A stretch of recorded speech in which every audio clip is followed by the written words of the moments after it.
ওমরা করলে কি কি লাভ হবে।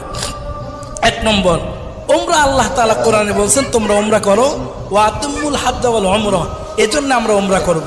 2 নম্বর ফজিলত, নবীজি হজের আগে ওমরা করছে, এজন্য আমিও ওমরা করব।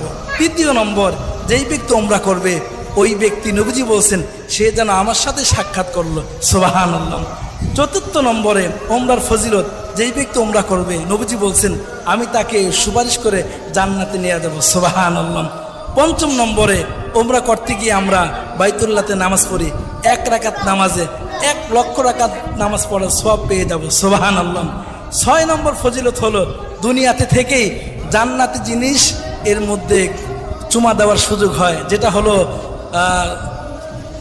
আসওয়াদ পাথর, হজরে আসওয়াদ, এর মধ্যে চুমা দেওয়ার সুযোগ হয়। 7 নম্বরে ওমরা করলে জিন্দেগির গুনাহ মাফ হয়ে যায়। 8 নম্বরে ওমরা করলে দোয়া কবুল হয়।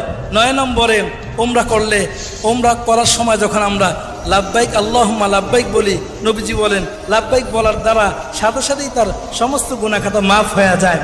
10 নম্বরে যেই ব্যক্তি ওমরা করে, ওমরা করার কারণে জান্নাতের বাগান রওজাতুম মিন রিয়াজিল জান্নার ভিতরে তার যাওয়ার সুযোগ হয়ে যায়।